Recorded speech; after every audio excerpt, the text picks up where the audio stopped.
Look around. The streets are quiet, yet panic screams from behind shuttered windows. A strange chill hangs in the air. Horses stand idle, their reins tied to fences, abandoned by owners who fled in a rush. Dogs bark at silent doorways. Children hide beneath beds, clutching tiny trinkets for comfort. Something is happening, something that no one can fully explain. This time was supposed to be ordinary. Bread baked in ovens, traders hauled goods along dusty roads, and church bells tolled at sunrise. But then rumors floated in from the east. Some said entire villages vanished. Others whispered of a curse on the wind. There was talk of unstoppable pain, black lumps that oozed and burned. Most people scoffed. They had survived wars and famine before. What could be worse? Yet day by day, the whispers grew louder. Soon travelers arrived with hollow cheeks and haunted eyes. They reported wagons piled high with bodies. They described priests who could do nothing but cry. They shared stories of mothers losing children by the hour. And in every corner of the land, a question was asked. Why now? Why us? Folks looked to the heavens, pleading for answers. They searched in old books, scanning for signs or prophecies. Nothing made sense. But those lumps, those fevers, they continued to multiply. People coughed and spat blood on cobblestones. Neighbors slid notes under doors, afraid to speak face to face. Food markets emptied out. Candles sold out in every shop, lighting rooms that smelled of sorrow. The nights felt endless. Farmers watched their fields, worried that no one would be healthy enough to bring in the harvest. Merchants debated shutting down their stalls. Blacksmiths hammered metal with trembling arms. Even the local bailiff, known for his stern gaze, locked himself in his study and refused to meet visitors. Fear trickled through every alley, every orchard, every stable. One morning, a group of exhausted strangers staggered into town. Their clothes were stained with dirt and sweat. Each carried a story more horrifying than the last. They had seen city gates chained shut, with soldiers warning passers-by, "Turn back unless you want to share our fate." They had smelled the stench of mass graves. They had heard wailing that echoed through deserted squares. And then they had witnessed something else. Rats, so many rats, scurrying through gutters, slipping under doors, nibbling on anything they could find. In hushed voices, these strangers spoke of fleas that bit and spread death. They pleaded with anyone who would listen, "Protect yourself. It's not safe." But how do you protect yourself from something no one truly understands? Is it in the water? The air? Is it a punishment for wrongdoing? Or is it simply random? No one had answers. People turned to local healers, but those healers soon fell ill themselves. Ancient remedies did nothing. Bloodletting left victims weaker. Potions might have provided hope, but hope was running thin. Families wept as their loved ones slipped away. Coffins lined the streets, waiting for carts to carry them off to hurried burials. And so, dread set in. A sickening dread that grows when nights stretch on forever. Lock your door if you wish, but the plague finds its way inside. You might think you can run, but there's no telling where it will strike next. The sense of doom weighs on every heart, heavier than any chain. This is life now, cautious, suspicious, and filled with tears. Will it pass? Will someone find a remedy or a miracle? People yearn for a hint of mercy, a sign that tomorrow won't be as grim. They pray, they cry out, they blame each other. Sometimes they blame the stars. The fear is so thick you can almost taste it. Children ask, when will it stop? Mothers hold them close, swallowing their own terror. Fathers try to remain strong, but their hands shake behind closed doors. The wealthy hide in distant estates, while the poor huddle together in cramped rooms. In both places, the plague visits without warning. Titles and coins offer no shield. Empty streets whisper of the life that was once here. Laughter, trade, songs, love, conflict, all part of the human story. Now there's a hush. The hush of something unstoppable. We see it in the crumbling bread left on tables. We hear it in the frantic breathing of the sick behind walls. We feel it in the lonely echo of a single bell tolling for yet another lost soul. Night falls, and a single lantern flickers in a window. Someone stands there, watching the horizon, perhaps hoping to see the first ray of a new day that might bring relief. But morning comes with more coughing, more sorrow, more frantic whispers that this nightmare might never end. The unknown is more terrifying than any known enemy. How do you fight what you cannot see? The ground is shifting beneath everyone's feet. Traditions that felt so solid now seem fragile. The old ways of living might vanish forever. People speak of the world changing, of a line in history that can't be erased. No one knows what the future holds, but it weighs heavily on every breath, on every tear, on every step. Listen closely. That's the sound of a cart rolling by, carrying a grim cargo. Families peek out from behind curtains, faces pale. Another day, another tragic load. There's no time for proper farewells. Priests mumble words over mass graves. The silence from the departed is deafening, a reminder that this could happen to anyone. Stay alert. Something has arrived, and it's tearing through communities without pause. Some folks might try to run, some might try to hide, but there's a deep feeling that nothing will ever be the same. Hope flickers like a candle in a storm, but fear stands tall like a shadow at noon. The streets don't lie, and the tears don't dry. This is the start of a horror that will test every soul. They had no idea how quickly this creeping menace would tighten its grip. A few coughs here, a fever there, nothing that seemed beyond the ordinary struggles of daily life. But beneath that thin layer of calm, a storm was brewing. People whispered behind closed doors about distant lands suffering terrible losses. They spoke of ships arriving with half their crew dead and the other half barely clinging to life. Yet few believed those chilling stories at first. After all, tales often grew wild on the road. Still, folks began noticing more and more carts rolling in from other regions, carrying goods wrapped in old burlap. Along with these carts came travelers who had suspicious marks on their necks or armpits. Some tried to hide their pain. Others seemed too sick to care if anyone saw. These visitors brought coins to spend, and local merchants welcomed the business. But the mood was different. People kept an eye on those black lumps, those unsettling boils that sometimes bled when prodded. In small taverns, talk grew louder. One man claimed to have seen an entire family collapse in the space of a week. Another insisted that the ailment came from the heavens, a sign of punishment. A few tried to shrug it off. "We've been through bad harvests," they said. "We survived rough winters. This will pass." But a knot of worry formed in every stomach when someone coughed too hard or rubbed at a swollen spot on their skin. Then there were the rats. They seemed to multiply overnight. Their beady eyes sparkled in alleyways and they squeaked in cellars, nibbling on grain sacks. For years, rats had been part of daily life, scurrying around and causing trouble. But now they carried an eerie significance. It was as if they were messengers of something foul. Children started stomping their feet to scare them away, while parents warned, "Don't go near them." But curious kids often ignored such warnings. Travelers passing through would mutter about bad winds or poisonous air. These warnings spread from one mouth to another, lighting sparks of dread in each new village. Even so, life carried on in the usual rhythm for a time. Bakers baked, farmers tended livestock, and blacksmiths hammered iron. Local fairs drew crowds looking for a moment of distraction. Jugglers tossed knives and musicians played tunes. But behind the music, people eyed each other with mistrust. If someone looked pale, onlookers stepped back, uncertain but polite, mostly. In some streets, wise women sold bundles of dried herbs, claiming these plants could ward off evil. Their stalls smelled of rosemary, sage, and garlic. A few folks bought them eagerly, hoping for protection. Others snorted in disbelief, finding it all too strange. Still, the thought of invisible threats made even the most skeptical person pause. What if that simple pouch of herbs might be the difference between life and death? Over in wealthier areas, talk circled around lavish feasts and fortress-like estates. Nobles dined on roast meats and spiced wines, certain their position would shield them from danger. Servants stood at attention, trying not to cough, wiping sweat from their brows when no one was looking. Sometimes an aristocrat would feel a pang of worry, a rumor about entire coastal ports turning into ghost towns.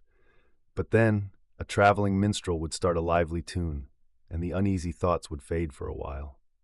Meanwhile, in cramped urban quarters, families found it harder to ignore the warning signs. Houses stood shoulder to shoulder, connected by narrow lanes clogged with waste and stray animals. If someone fell ill in one home, the neighbors heard the moans through thin walls. Children woke at night to the distant sound of someone choking. Fear slithered from door to door, binding them in collective anxiety. Shopkeepers noticed that certain supplies vanished faster than usual. Candles, barrels of ale, and simple wooden crosses sold quickly. People wanted light for their long nights, drink for their troubled minds, and religious symbols for comfort. Churchyards reported that burial plots were being used up more rapidly. Nobody dared say why, not in a direct way, but they knew. A hush settled over funeral processions, as if everyone was waiting for the next grim announcement. News spread about healers who had tried everything: leeches, potions, prayers, but could not save themselves. Stories circulated of bodies left in rivers or abandoned in fields because entire families were too sick or too terrified to perform proper rites.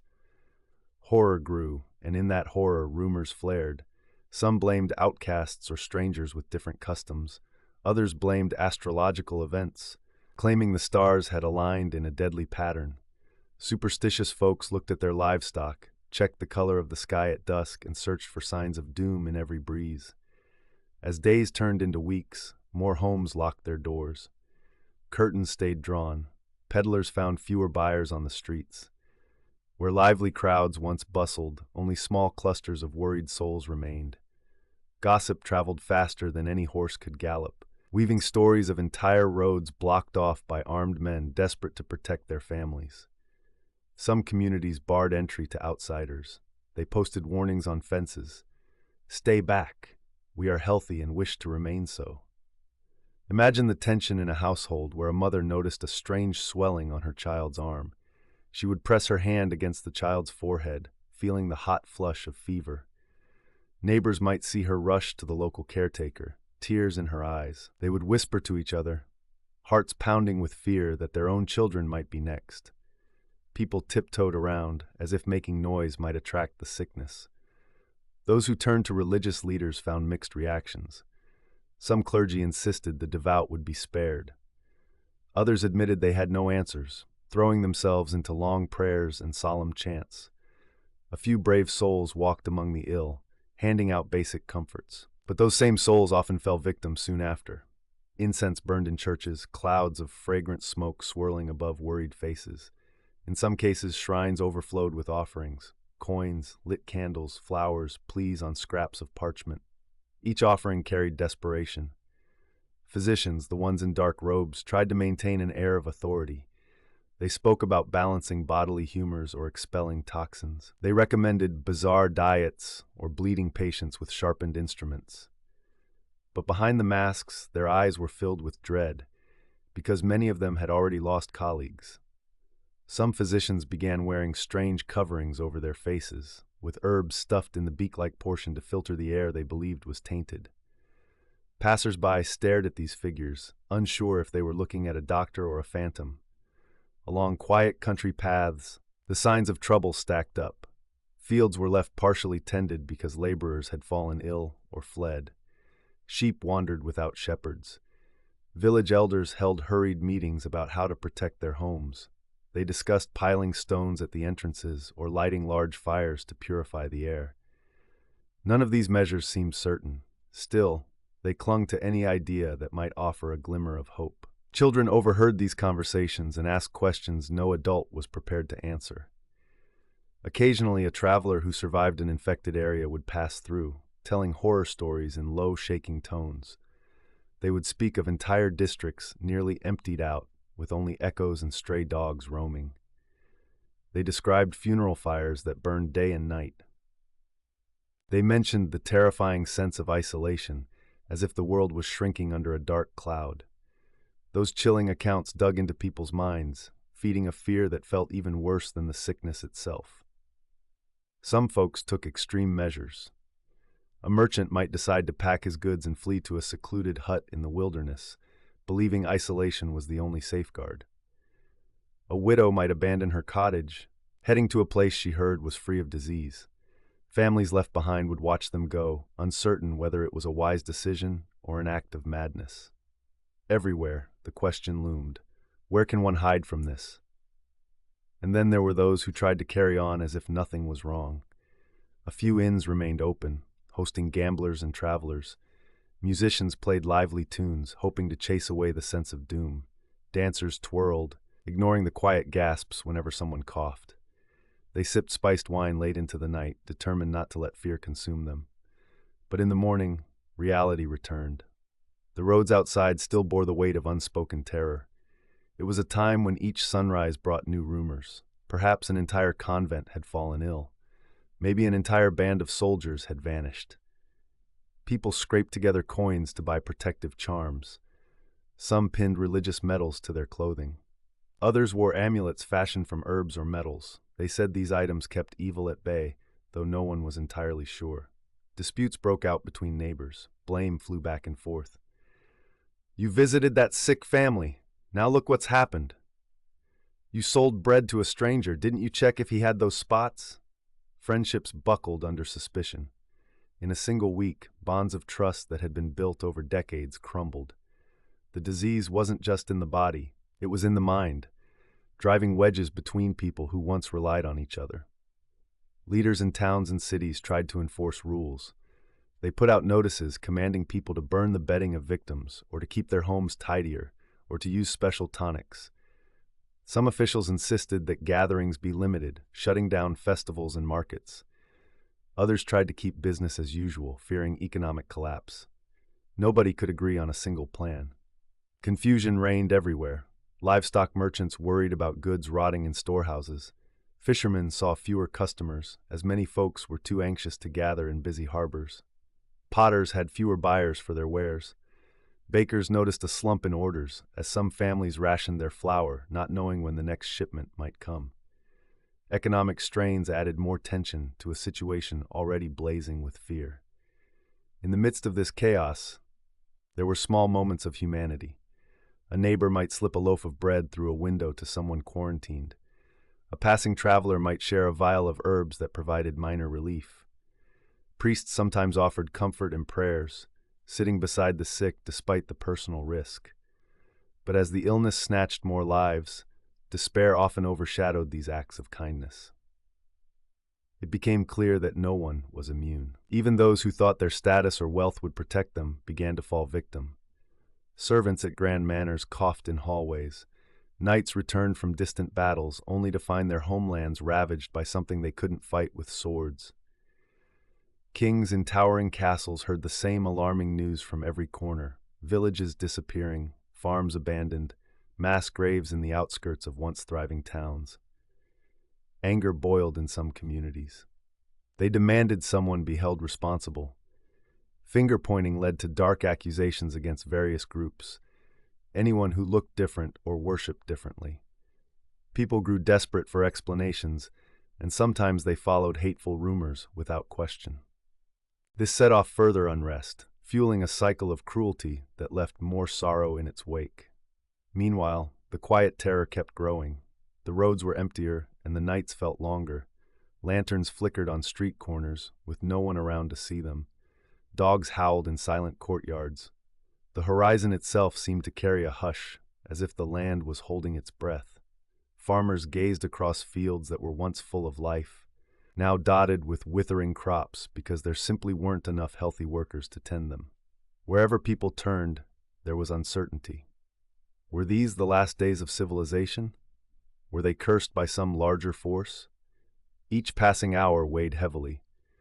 Some tried to bury their heads in their tasks, mending clothes, grinding grain, preparing whatever meals they could. It was all done with trembling hands, haunted by thoughts of a future that seemed very dark indeed. And so the silent invader kept moving, reaching further into the countryside and deeper into city slums. Rich or poor, young or old, devout or not, it spared no one who crossed its path. The winds carried its whispers from region to region, sowing panic and leaving heartbreak in its wake. Nights echoed with quiet sobs and frantic prayers. Days brought more questions than answers. And in that endless swirl of dread, people braced themselves for what might come next. Dark clouds gathered above fields once ripe with promise. The wind carried not only dust but also fearful murmurs from distant towns. Families huddled together in cramped rooms, while the faint sound of wheezing and groaning floated through thin walls. Daylight no longer brought comfort. It revealed streets scattered with debris, doors barred shut, and the occasional sight of a horse without a rider, wandering aimlessly. Everyone seemed to be holding their breath, waiting for something, anything, that might break the cycle of dread. Merchants who tried to continue business found fewer buyers. Some tried to lure customers with cheap prices, shouting from behind stalls, but their voices echoed across empty lanes. Shoppers glanced around nervously, never staying too long. Coins exchanged hands quickly, and goods were snatched up with no time for idle chatter. Then, with parcels tucked under arms, people darted away, afraid that lingering in one spot would invite the sickness. Rumors of drastic measures circulated. Some places implemented harsh quarantines, guards stationed at gates, refusing entry to all outsiders. Travelers arrived, only to be turned away. They slept beneath the stars, shivering in isolation, uncertain where they could go. In other spots, panicked officials ordered entire neighborhoods sealed, trapping both the sick and the healthy behind makeshift barricades. Families separated by wooden walls shouted to each other, passing messages through cracks. Sometimes they tossed over bundles of bread or flasks of water. Other times, the barricades stood silent, as though the people within had vanished. Within the sealed areas, life took on a grim pattern. Strangers became allies or enemies in a heartbeat. Some shared precious supplies with neighbors, hoping to keep everyone alive. Others hoarded what they had, unwilling to risk their own survival for the sake of a friend. Tension built day by day, stoked by hunger, fever, and grief. At night, the flicker of torchlight revealed desperate faces peering through slats in the walls, listening for any hint that rescue might come. Doctors, if they could be found, struggled to appear calm. They moved from door to door, wearing long robes, and sometimes those peculiar masks, stuffed with fragrant herbs. People watched them pass like grim heralds. Few dared ask too many questions, fearing the answers might be worse than ignorance. The doctors tried all sorts of remedies, holding pungent concoctions under the nose, cutting infected skin to drain foul fluids, reciting prayers, applying salves of vinegar and rosewater. Some patients swore they felt relief for a day or two, but more often, the reprieve was short-lived. Children who once ran freely through the streets now stayed indoors, staring out through tiny windows. Their laughter had been replaced by hushed conversations and anxious sighs. Parents occupied them with chores or old stories, hoping to keep their minds off the terror outside. When children asked why they couldn't visit friends, the answers were always vague. "It's not safe," or "We must stay here for now." Yet the children could sense the truth. They noticed the worry etched into every adult face. All the while, stray animals roamed, drawn to abandoned scraps of food. Dogs barked at empty shops, their howls echoing in lonely corners. Cats slipped between barrels, chasing rats that scampered without fear. The rats seemed bolder, as though they knew the human world was collapsing under a weight it couldn't handle. Their tiny forms darted from shadows, feeding on crumbs and sometimes on things far more gruesome. People shuddered at the sight, muttering that these creatures carried something wicked in their fur. Some communities turned to harsh purification rituals. They burned scented branches in large pits, hoping the smoke would cleanse the surroundings. They sprinkled vinegar on door handles, floors, even clothes. They beat pots and pans, trying to chase away evil spirits. But the sickness was no spirit, and it didn't flee from noise. With each attempt that failed, hopelessness crept in. Neighbors exchanged glances that said, "What's left to try?" And they had no answer. There were those who believed the horrors were a direct punishment. Flagellants appeared in certain regions, parading in lines through muddy roads. They whipped themselves with leather cords until their backs bled, chanting prayers for mercy. Onlookers watched with a mix of awe and dread. Some joined in, desperate to show their devotion. Others stood aside, cringing at the sight of self-inflicted wounds. It was a spectacle of pain, propelled by a belief that suffering might earn forgiveness or bring an end to the plague. The only certain outcome was that blood dripped into the dirt, mingling with tears already shed. Rural villages faced their own heartbreak. Small groups of peasants who had barely scraped by in good times now had to bury family members in hastily dug pits. The local priest would stand at the edge, speaking soft words, though his voice often trembled. The air smelled of earth and sorrow. When the last clod of dirt was placed, people walked away slowly. bracing for more losses. Sometimes a single household lost so many that no one remained to arrange a service, leaving heartbreaking scenes of decay behind locked doors. Markets that once burst with produce, baskets of turnips, beans, onions, now offered a sad display. Farmers struggled to harvest crops when half their workforce was ill or gone. Milk spoiled in pails, fruit rotted on branches. The chain that moved food from the fields to the table weakened at every link. Starvation loomed for some, especially in the poorest districts. And even when there was food, many were too sick to eat or too grief-stricken to care. Empty huts, empty shops, empty hearts. This was not a single village's plight, nor a single kingdom's tragedy.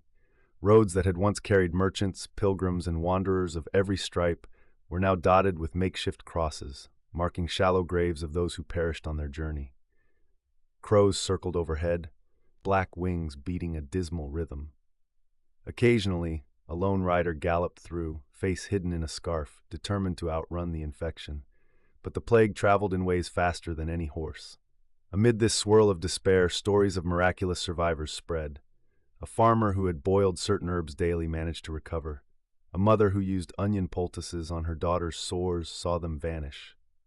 A traveling monk who prayed at sunrise and sunset escaped the worst symptoms. These tales provided a flicker of hope. People sought out these rumored cures, paying hefty sums or trading valuable possessions for a small bottle of miracle oil or a secret recipe scribbled on parchment. But for every survivor's account, there were dozens of tales ending in tragedy. Villages wrote pleas for outside help, though few dared deliver them. Some tried tying messages to pigeons or sending small children to run with notes. The children often never returned. Others ventured into the wilderness, looking for fabled safe havens rumored to exist in mountains or deep forests. Anything was better than waiting for the sickness to come knocking. Tension reached a breaking point in many communities. Class differences that once loomed large faded in the face of a common enemy, but suspicion replaced them. People wondered who among them might be carrying the plague. A sudden cough could scatter a crowd. A hint of fever could cost a worker their job or their life if a fearful mob decided to cast them out. Windows shattered when vigilantes hurled stones at suspected carriers. Torches lit up the night in violent raids against those rumored to be cursed. Some scoundrels exploited this chaos, looting homes abandoned by the sick or the dead. They stole valuables, rummaging through kitchens for food, pockets for coins, and cupboards for fine linens.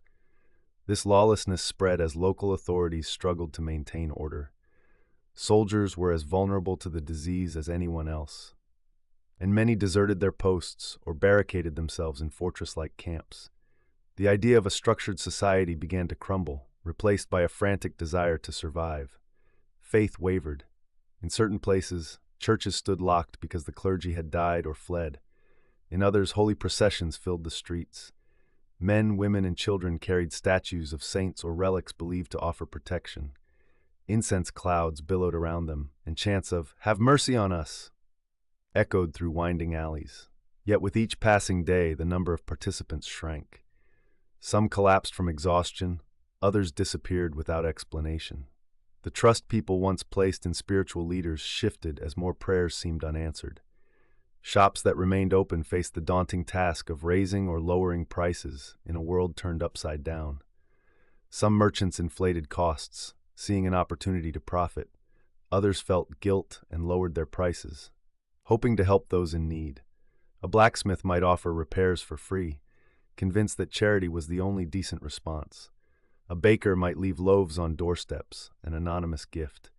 Yet good deeds sometimes went unnoticed amid the overwhelming grief. Certain healers claimed that the future belonged to those who purified both body and soul. They urged cold baths at dawn, hot baths at midnight, bitter teas steeped with exotic spices, or sweaty steam treatments in sealed rooms. People tried all of it, often mixing cures in desperation. The more elaborate the method, the more they wanted to believe it might work. But no single remedy seemed to halt this wave of misery. A few improved after such treatments, yet many more did not. Even the concept of friendship faced trial by fear. Longtime pals avoided each other if either showed symptoms. Letters arrived, scribbled with anxious notes. "I'm sorry.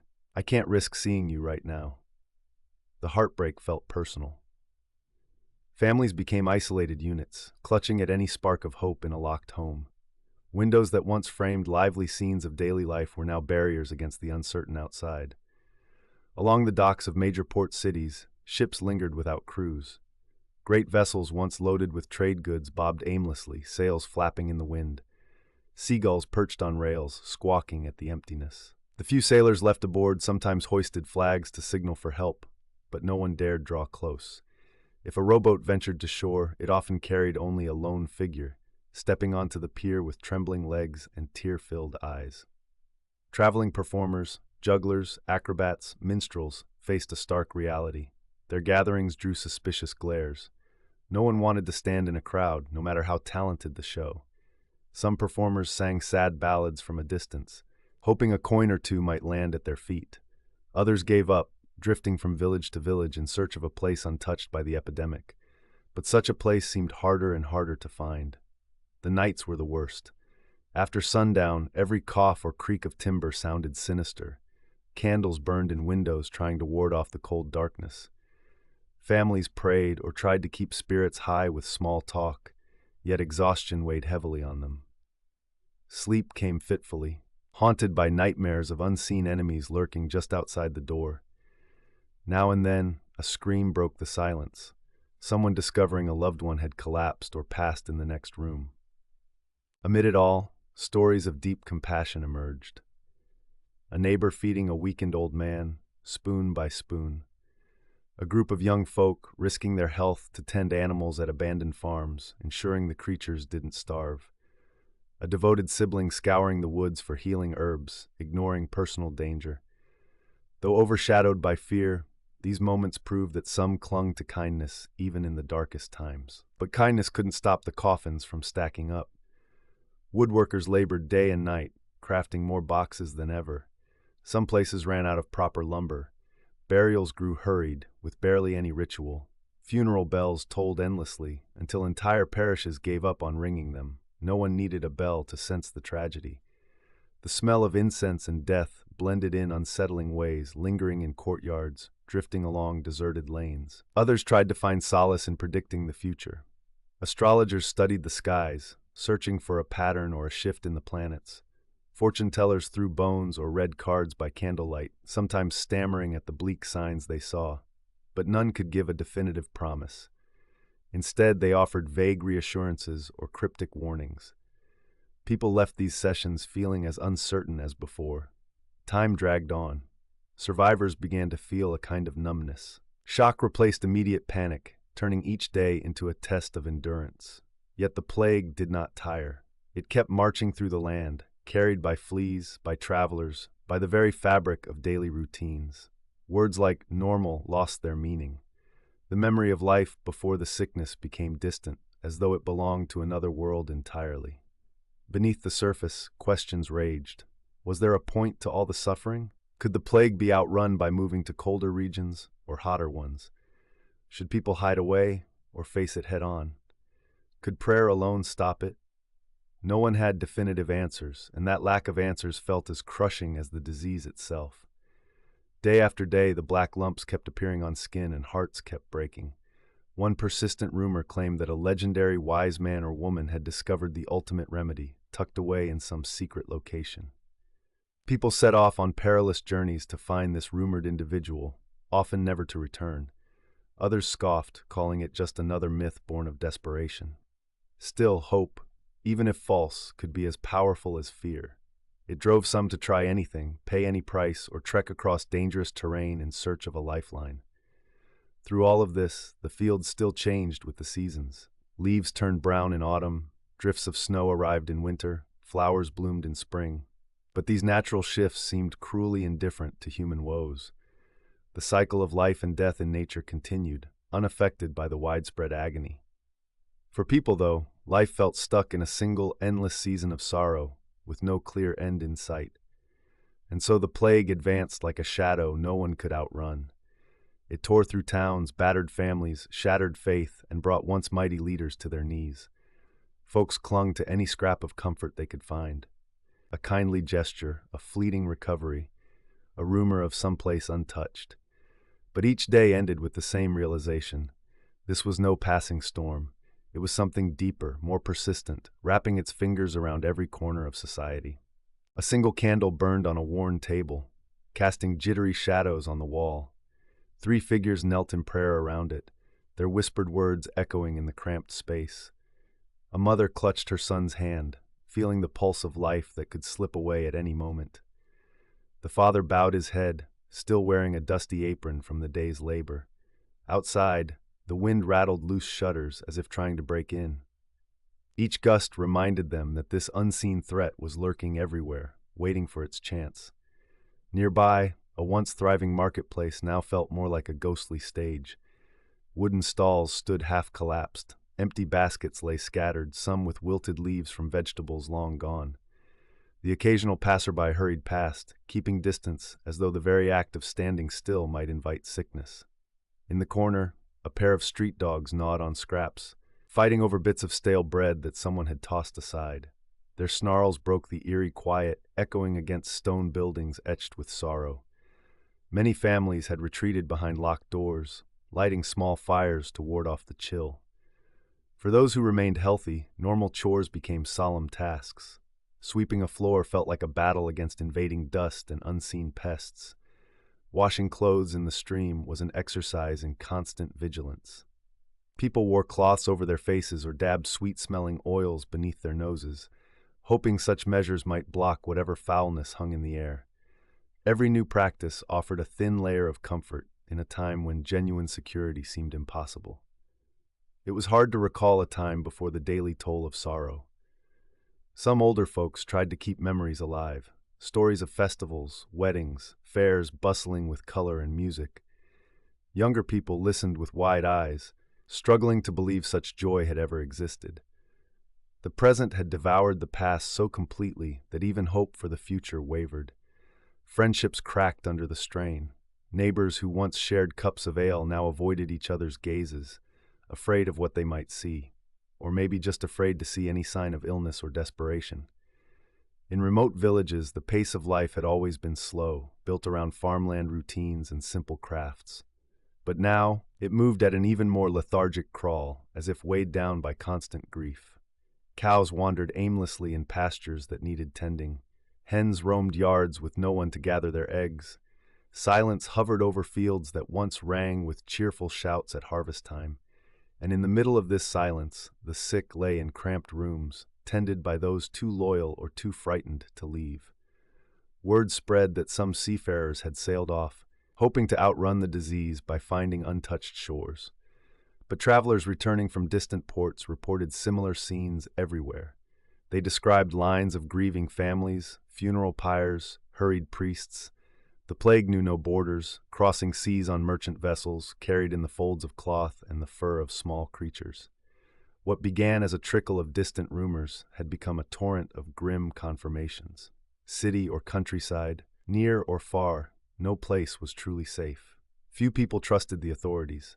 Local rulers had tried to impose order but quickly realized their powers were limited. Soldiers patrolled in ragged squads, looking as worn as the roads they traveled.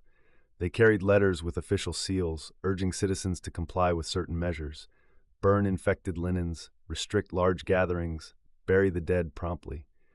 Yet these orders came too late in most areas. The men delivering them often coughed behind their helmets, adding to the sense that the system was failing miserably. Scholars retreated into libraries, searching for answers in ancient texts. Pages once dusty from disuse were pored over with feverish intensity. Some believed the key lay in balancing bodily fluids. Others insisted the stars or planets had aligned in a fateful way. A few dared to consider the theory of something physical. Small entities passed from person to person through bites or unseen contact. But their voices were lost amid louder theories, and time was in short supply. The infected continued to fall at an alarming rate, leaving scholars little chance to test their ideas. In many churches, the pews sat empty during daytime. Parishioners feared crowds, even for prayer. Clerics pleaded with them to maintain their devotion from home. Bells still tolled at designated hours, a distant echo of normalcy. But by night, small groups sometimes gathered by candlelight, tears streaming as they prayed for an end to the nightmare. A hush would fall over the group whenever a newcomer arrived, each person wary of the slightest sniffle or sign of fatigue. Occasionally, an older child or a teenager found themselves thrust into the role of caretaker. Parents too ill to rise from bed needed water, food, and comfort. Younger siblings cried in fear, uncertain why their mother or father barely spoke. These adolescents learned the grim responsibilities of adulthood overnight, feeding siblings, cleaning up sickness, trying to find a few morsels of hope in a world that seemed determined to crush it. Their faces showed a mix of exhaustion and heartbreak, the burden of bearing more than they ever expected. Even so, not everyone succumbed to despair. In certain hamlets, a fighting spirit emerged. Villagers patrolled the outskirts, turning away anyone who looked ill. They formed tight circles, sharing limited resources and posting guards to ensure no infected outsiders slipped in. Such efforts sometimes slowed the spread, giving a fragile sense of control. Yet if one person in the circle showed symptoms, the entire group felt betrayed by a threat they thought they could keep at bay. Stories of bizarre cures traveled just as fast as the plague itself. Some claimed that wearing a dead toad around the neck could absorb the poison from the body. Others advocated wild diets, eating only apples or drinking vinegar mixed with ground chalk. People clung to these ideas like shipwrecked sailors grasping drifting wood. Every so-called cure added more confusion to a chaotic landscape. Yet the fear of doing nothing was worse, so folks tried anything within reach. Certain traveling caravans, once welcome for their exotic goods and dazzling performances, now aroused deep suspicion. Were they bringing news or simply carrying more infections from place to place? Guards often blocked their path, forcing them to turn around. If they managed to pass, they found villages shuttered, with residents peering from behind cracks in wooden doors. Some caravans resorted to camping in fields, building small fires, and hoping that morning would bring a better reception elsewhere. But each new day presented the same fear and mistrust. Some individuals sought refuge within thick walls. Old castles, monasteries, and fortress-like estates closed their gates, admitting only those who had proven themselves symptom-free for several days.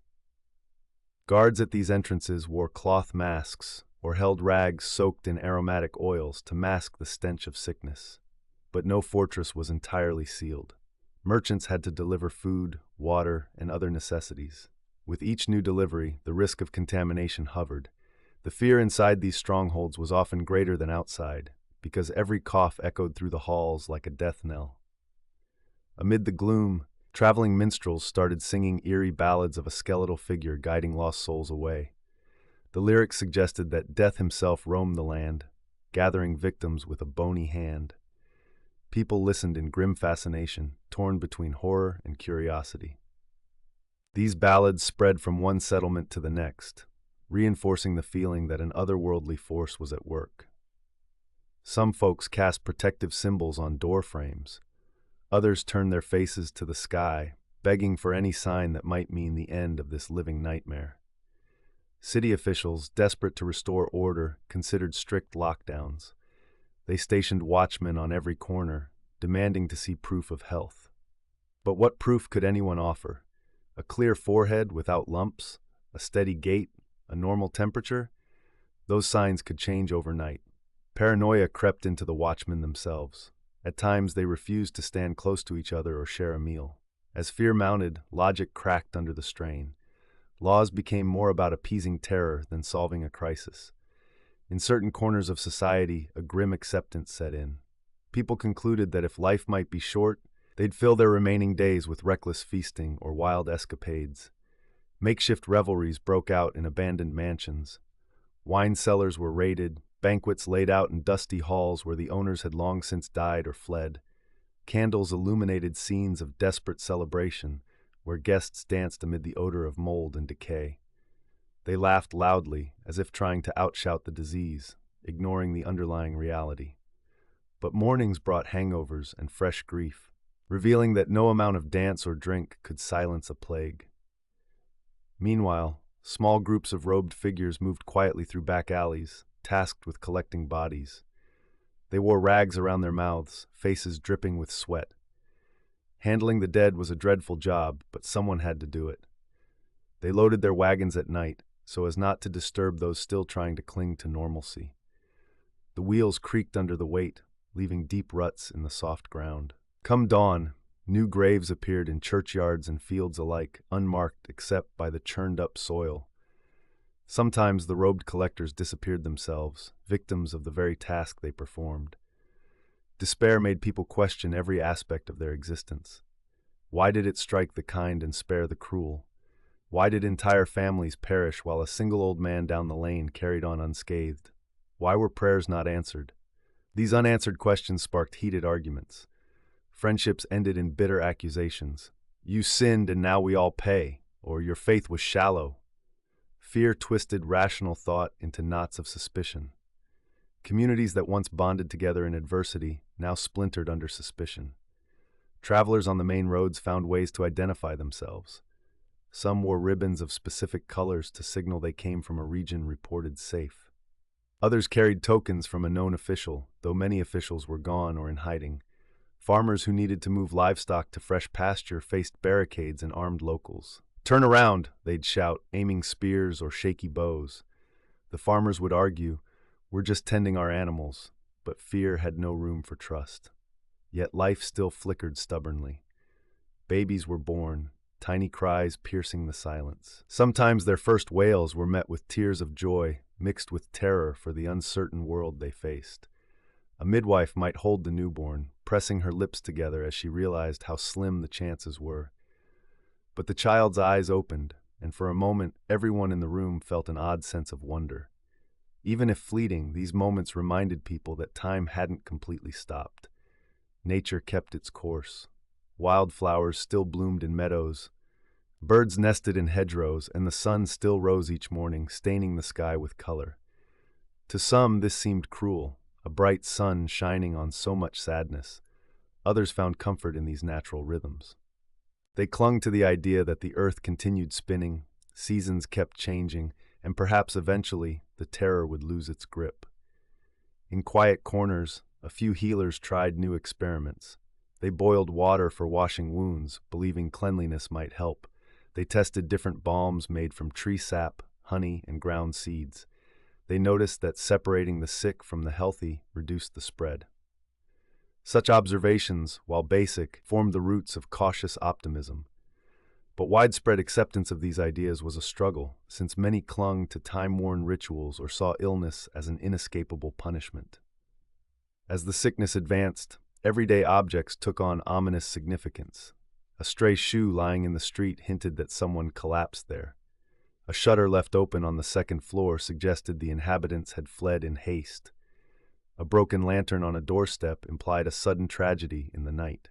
People read these signs with dread, piecing together stories of grief without a single word spoken. It was almost as though the landscape itself had become a record of sorrow and loss.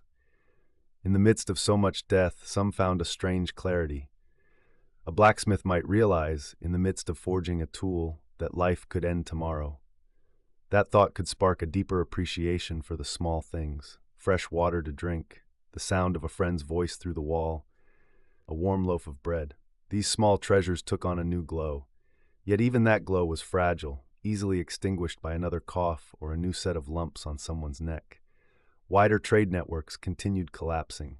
Caravans that did move found abandoned way stations, shuttered inns, and empty fields. The goods they carried, spices, silk, wool, no longer found eager buyers. At each stop, the same questions were asked in hushed tones. Is it bad here? How many have you lost? Can we rest for the night, or must we keep moving? The answers never brought relief, and so they pressed on, hoping to outpace the advancing horror, though they all knew it lurked everywhere. Each evening, families and friends settled in for another long night. Doors locked, shutters sealed, candles lit, they clustered in the dim glow. A father might whisper a lullaby to soothe frightened children. A mother might recite a familiar story about better days. Elders tried to recall remedies they'd seen in their youth, rummaging through old memories like rummaging through a cluttered chest.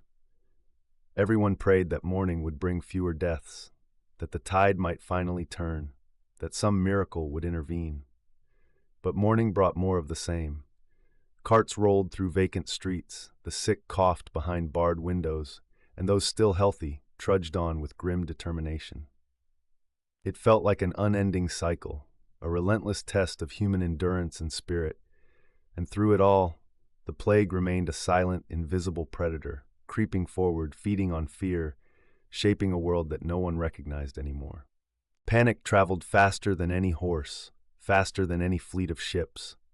In one region, talk focused on desperate peasants who had revolted, refusing to keep working while so many of their kin died in the fields. They demanded higher wages and shorter hours, insisting that life was too precious to squander. Landowners panicked at the sight of angry laborers marching with rusty tools, shouting for fairness. In certain towns, conflicts exploded into street battles, where smoke curled from burning roofs and the clang of iron echoed through alleys. News of these uprisings spread, prompting other workers to voice their frustrations. Craftsmen realized their skills were in short supply because so many had perished. They banded together, asking for better pay or safer conditions. But who could guarantee safety?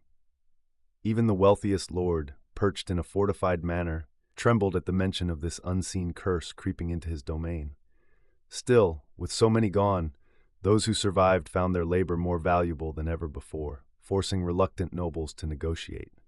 Every dawn brought a dizzying mix of chaos and adaptation. Some places fell into complete disarray, with local councils collapsing under the weight of despair. Others rose to the challenge, forming ad hoc committees to deal with the crisis. They assigned watchers to roam the streets at night, not to fight off bandits, though that was a concern too, but to gather the sick and take them to designated spots where they could receive what little care was available. Posters scrawled with hasty handwriting instructed people on rudimentary hygiene. Clean your hands, wash your clothes, boil water before you drink it. These measures were new and unfamiliar, yet folks embraced them out of sheer desperation. Farmers faced a fresh dilemma. They needed extra help to bring in harvests because their usual labor pool had withered, but hiring outsiders from infected regions felt risky. Tempers flared at the slightest suspicion that a newcomer might carry the sickness. One field hand told a horrifying tale of being chased away by villagers wielding torches, even though he showed no signs of illness. He escaped into the forest, living off berries and roots for weeks, too frightened to approach another settlement. Meanwhile, religious life underwent a profound shift. Some houses of worship stood nearly empty, as people feared gathering in large groups. Yet others hosted solemn vigils that lasted through the night. Men and women of all ages knelt on cold floors, their voices joined in mournful chant. A single candle might rest on the altar, flickering against dim walls that once echoed with joyful hymns. In quiet corners, individuals wept for their families, for their friends, for entire communities shattered in a matter of months.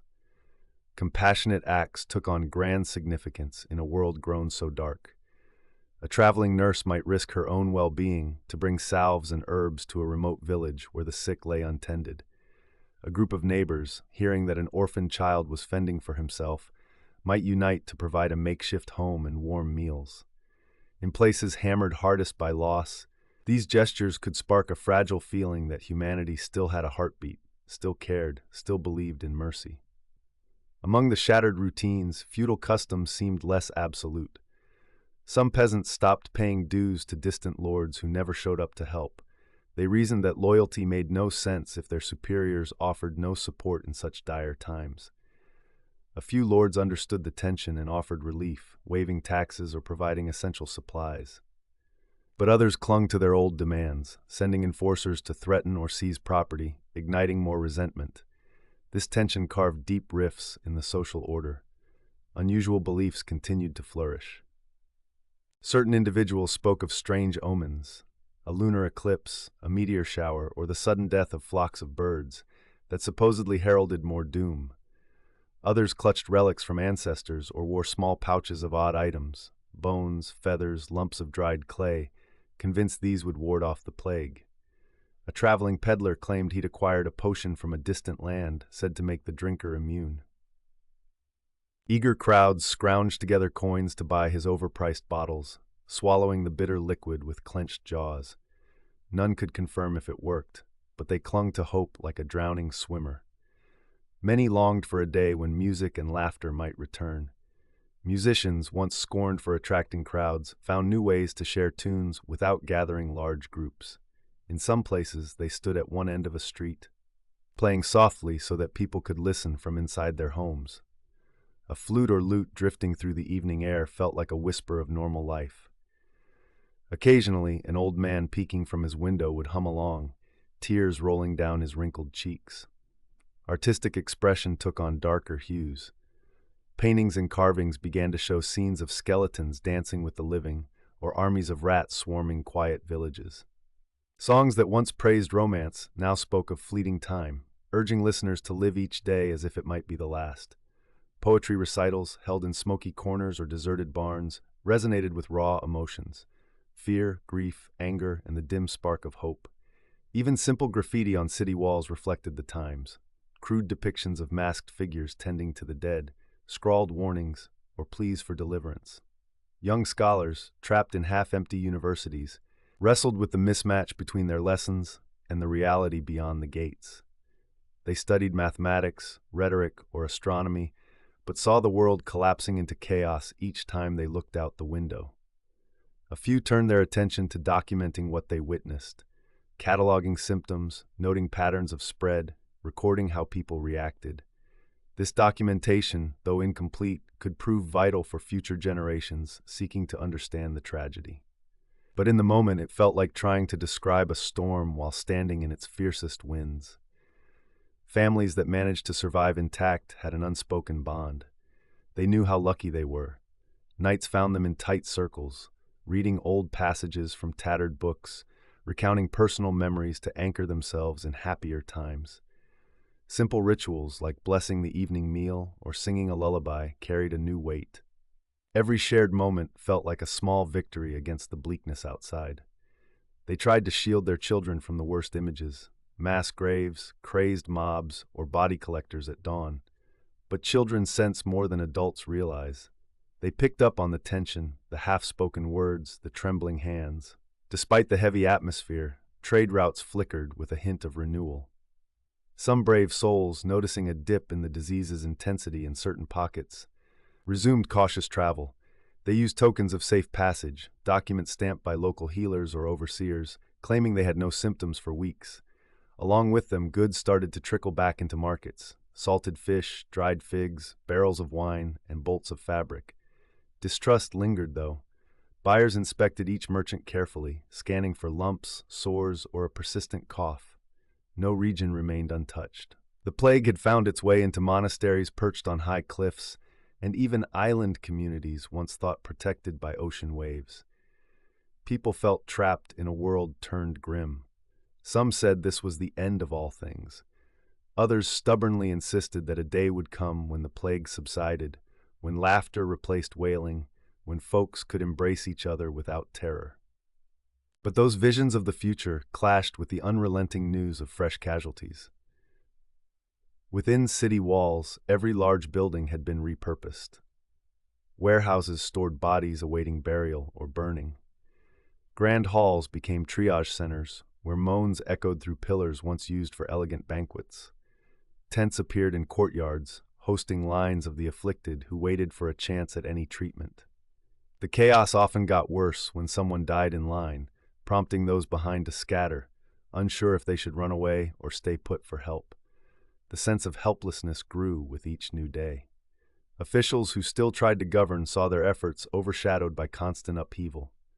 New directives were posted weekly, urging cleanliness, caution, or quarantine. Some threatened heavy fines or even imprisonment for those who disobeyed.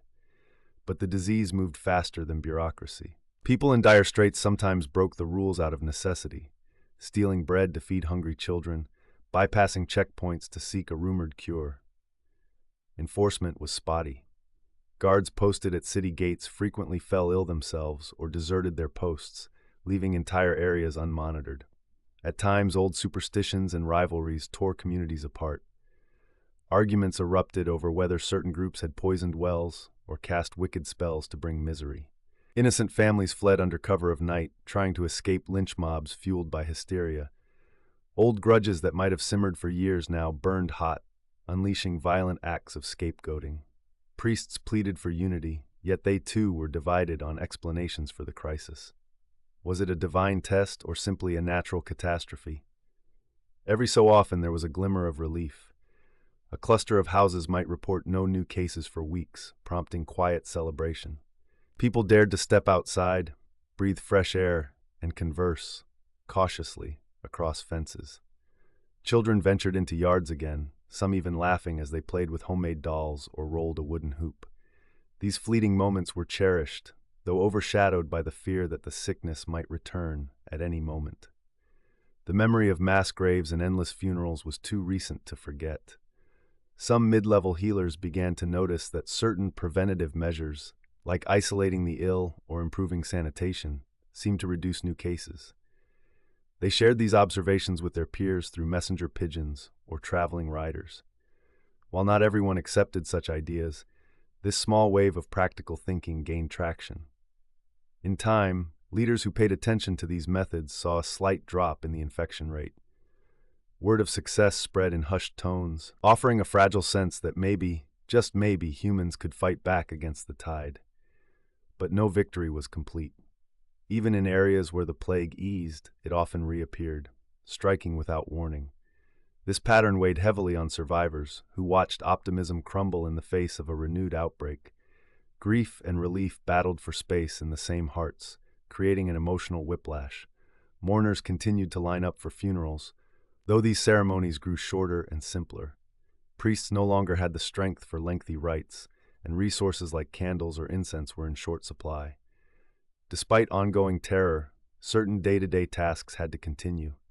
Clothes needed mending, livestock needed tending, roofs needed patching before the weather turned harsh. People forced themselves to focus on these tasks, finding grim solace in routine. A mother might kneel in a garden, pulling weeds with shaking hands, reminding herself that vegetables had to grow for the family's survival. A father might repair a broken fence at dusk, batting away mosquitoes, aware that a single night of neglect could bring ruin to a dwindling herd. All across the land, voices echoed the same thoughts. How long will this go on? Will we ever be free of it? The answers were as varied as the attempts at curing the disease. Some believed the wrath would pass if they made enough sacrifices. Others said it would fade once it had claimed all the unlucky souls. Still others insisted that a new dawn would come, when knowledge, real knowledge, triumphed over superstition. But none could say when that dawn might break. For those still alive, each day felt like stepping through a battlefield. The enemy was invisible, the cost brutal. Fear weighed like a thick blanket over everything. Yet in that darkness, small acts of courage flickered. A girl who nursed her grandmother back from the brink. A blacksmith who forged a new plow for a struggling farmer. A midwife who guided a birth in the dead of night, helping new life enter a world so full of loss. Each gesture reminded people that even if the world had changed forever, compassion still had a pulse. So the plague raged on, weaving its way through villages, estates, cities, and hamlets. Lives ended abruptly, hopes were crushed, and families were left reeling. Everywhere, the question remained, could this terrible wave of suffering possibly recede? People prayed for a sign, any sign, that this chapter of nightmares might close. But for now, the only certainty was that the disease held the world in its clutches, showing no mercy. Candles flickered in silent houses, their pale glow revealing exhausted faces. Children struggled to recall a time when laughter filled the streets, while adults spoke in hushed tones about a world changed beyond recognition. A lingering sense of shock gripped everyone. Even those who managed to stay healthy felt the weight of loss, as if the air itself carried sorrow. Each dawn broke with the same question. Would this day bring any relief, or just another wave of despair? In many places, entire families slept in the same room to watch over one another. If someone developed a fever in the night, the others would wake instantly. A pot of water simmered nearby, ready for cloth compresses or quick sips. Sometimes the fever passed, giving a desperate sense of hope. Other times it worsened within hours, stealing life right in front of loved ones. This unpredictability was maddening. One moment, a person looked weary but stable. The next, their skin turned ashen, and no remedy could bring them back. Beyond those cramped living spaces, the world kept marching toward an uncertain horizon. Cities that once bustled with energy seemed subdued, their grand structures looming like monuments to a fading past. The clang of blacksmiths' hammers sounded half-hearted, as if even metalworking no longer held the same purpose. Wheelwrights, coopers, and brewers all faced the same sharp decline in demand. Who needed new barrels or carts when so few dared to travel or celebrate? A cold practicality emerged in daily life. People learned to sort their priorities under the constant threat of illness. Food, shelter, and basic safety stood at the top of the list. Rivalries that had once seemed crucial became meaningless compared to the urgency of survival. Yet fear still drove wedges between neighbors. A single sneeze could scatter a group like startled birds. Folks struggled to balance mercy with self-preservation, knowing that kindness could invite danger if the sick needed close contact. In every corner, local leaders tried new measures to halt the spread. Some ordered daily street washings with lye or vinegar, hoping to purge any lingering traces. Others encouraged mass burnings of refuse, creating clouds of acrid smoke that stung the eyes and throat. People tolerated these harsh methods because they longed for a solution. Yet the disease lingered, resistant to every frantic attempt to chase it away. Chaos often reigned in the shanty towns on the outskirts of big cities. Here, the poorest of the poor huddled in makeshift tents or huts. Crowded together, they faced the plague with almost no resources, no doctors, no protective measures, little chance to isolate the sick. Death visited them relentlessly, and bodies sometimes lay untended for days. When overworked collectors finally arrived, they hauled the remains off in carts that creaked under their ghastly burden. Those left behind wept quietly, or sometimes not at all, too numbed by repeated tragedy to shed more tears. Meanwhile, the wealthy who retreated to distant estates found no guaranteed safety. Servants in their households could carry the sickness unknowingly. Supplies still had to be delivered from the outside world. A single infected traveler slipping through the gate could spark an outbreak.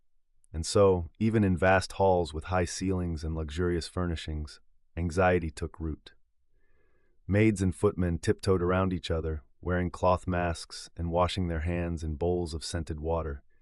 Lords and ladies dined in half-empty banquet rooms, each place set far apart, the cold echo a grim reminder that wealth was no shield.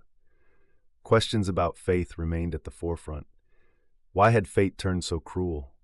Was it a test of character or an outright abandonment? Clerics wrestled with these dilemmas openly in their sermons. Some took a more practical approach, advocating for hygiene and compassion. Others blamed moral failings or the sins of society. Congregations listened in silence, torn between the comfort of spiritual guidance and the undeniable reality that all the prayers in the world hadn't stopped the plague so far. In some districts, traveling friars attempted to minister to isolated communities. They rode donkeys along muddy roads, carrying holy texts and simple medicines. Villagers watched them arrive with a mixture of relief and apprehension. Relief at seeing someone who might bless their sick, apprehension that these friars might bring infection from previous stops. The friars themselves showed signs of wear, their faces gaunt and eyes ringed by exhaustion. Many collapsed within days of arrival, infected by the very people they tried to help. Violence still flared in regions overwhelmed by panic. Acts of scapegoating became heartbreakingly common. Desperate folks, consumed by rage and grief, targeted those they viewed as outsiders or wrongdoers. Houses were torched, shops vandalized, and innocent residents sometimes assaulted without cause. Local officials could do little to quell the unrest, especially when it erupted in back streets or hidden fields. The rumor mill spun endlessly, churning out tales of secret rituals, well poisoning, or conspiracies that ignited dangerous mobs. Amid the turmoil, pockets of resilience shone through. Some communities established mutual aid, where members contributed whatever they could, grain, tools, or even just their time, to support neighbors in quarantine. Volunteers stepped forward to transport food to those unable to leave their homes. Hushed gratitude replaced open celebrations, as people realized these small acts might be the difference between life and death. In a world stripped of normal joys, the human drive to help one another persisted like a stubborn flame. Travelers brave enough to continue long journeys brought a patchwork of updates. They spoke of certain areas where the death toll had finally slowed. Though it was never gone entirely, a decline gave rise to careful optimism. People wanted to believe the worst had peaked. Market stalls reopened in some of these places. Blacksmiths resumed forging nails and horseshoes, while seamstresses and tailors stitched new garments for those who dared to plan for the future. But these hopeful bursts were often followed by new outbreaks elsewhere, reminding everyone that the danger had not truly passed. By now, the plague had touched every level of society. Royal courts were rocked by losses, with heirs vanishing in a matter of days, leaving uncertain lines of succession. Councils of advisors scrambled to keep governance running, though entire panels of officials might succumb in a single season. Documents piled up, waiting for signatures from people too sick to read them. This breakdown in leadership fueled confusion on a grand scale, as towns and villages often had to set their own rules and figure out how to enforce them. Artisans who survived found their crafts in demand once society struggled to rebuild pieces of normalcy. Masons were called to reinforce city walls and churchyards. Carpenters built new wagons or repaired dwellings that had fallen into disrepair. But with each job came a reminder that the workforce had thinned. Apprentices were harder to find, and families no longer had multiple sons or daughters to send into trades. Many artisanal secrets risked disappearing if masters died without passing on their knowledge. People became more cautious with their affections. Even a friendly greeting might raise suspicion if it involved shaking hands or standing too close. Social rituals adapted. Instead of a kiss on the cheek or a firm handshake, folks might nod from a safe distance. Weddings, when they took place at all, were quiet affairs with only a handful of attendees. Some couples delayed marriage indefinitely, reasoning that the risk of gathering loved ones was too great. Yet life did not stop entirely. Infants were born, bringing tiny cries into silent homes. A handful of folks still found the courage to marry, forging new bonds in the midst of chaos. Others took it upon themselves to adopt children who had lost their parents. These new family units grew out of necessity, built on compassion rather than blood ties. In the face of widespread grief, these acts of unity felt like a rebellion against despair, a way to shout back that life continued, no matter how dark the hour. Superstition tightened its hold. Some people insisted that burning certain woods at sunset could keep the disease at bay. Others swore by chanting special verses or carrying amulets carved from rare crystals. Magic charms and protective wards sold for steep prices in back alley stalls. A traveling merchant might hawk a guaranteed plague banisher for a bag of silver coins, then slip away before anyone realized it was worthless. Those who fell for these tricks did so because hope was a rare currency. Anything that promised a shield, however flimsy, felt precious. Meanwhile, certain pragmatic minds continued observing the course of the disease. They noted that open, airy spaces seemed safer than cramped, foul-smelling quarters. They tested new methods of cleaning and disposing of infected materials. They advised people to keep their distance, to limit gatherings, ideas that had once seemed drastic but were now common sense in many areas. Over time, these pockets of more careful living sometimes showed lower infection rates, though the news spread slowly in a world riddled with doubt and rumor. For most people, daily life had become a balancing act between surviving and not losing heart. Some wrote letters to relatives in distant regions, hoping the messages would find them alive. They sealed the parchments with wax, pressing signet rings or personal symbols with trembling hands. Courier services still operated in some places, though deliveries could be delayed for weeks if riders fell ill or detoured around quarantine zones. Receiving a letter felt like a miracle. Each word read multiple times, savored as evidence that loved ones still drew breath. Businesses that adapted to the crisis in unusual ways sometimes found success. A wine merchant might switch to producing strong vinegars for cleaning, shipping them in small barrels to city councils looking for disinfectants. A tailor might stitch masks from cloth scraps, selling them at modest prices to cautious townsfolk. Adapting to the new reality kept these people afloat, even as others closed shop forever, convinced that recovery might never come. In the quieter hours, survivors reflected on what they had lost and what might remain. Farmers gazed over half-harvested fields, remembering the hands that once helped them. Bakers measured out flour, recalling how their parents taught them the perfect kneading technique. Children, who had grown older during the plague's rampage, wondered if their future would involve anything beyond survival. The sense that life's fragile nature had been laid bare hung over every conversation. Deep bonds formed between those who shared this trauma, creating friendships stronger than anything they had known before. Yet the plague remained, an unrelenting shadow that refused to fade entirely. Local officials and healers sometimes proclaimed their areas cleared, only to have new cases appear days or weeks later. This constant uncertainty drained people's spirits. Even joyous events like the partial return of a marketplace were tinged with the awareness that tomorrow could bring devastation once again. The cycle felt endless, a wheel that kept turning under the force of misfortune. So roads lay battered but still used. Shelters remained crowded but not entirely forsaken. Bells rang in churches for funerals and occasional masses, and each time a bell tolled, folks paused, hearts heavy with the knowledge it might be for a neighbor, a friend, or a family member. Some chose to close their windows to block out the mournful sound. Others opened them wide, letting the echo wash over them as a reminder that they were still here. This was the new normal, a world caught between life and death, hoping that the darkest moments would eventually fade. People had learned harsh lessons about disease, loss, and fragile structures of power, but they also discovered their capacity for resilience and care. It was a cruel tutor that spared no one, but perhaps some wisdom would remain in its wake. For now, the plague's grip still tightened in many places, leaving every last soul on edge.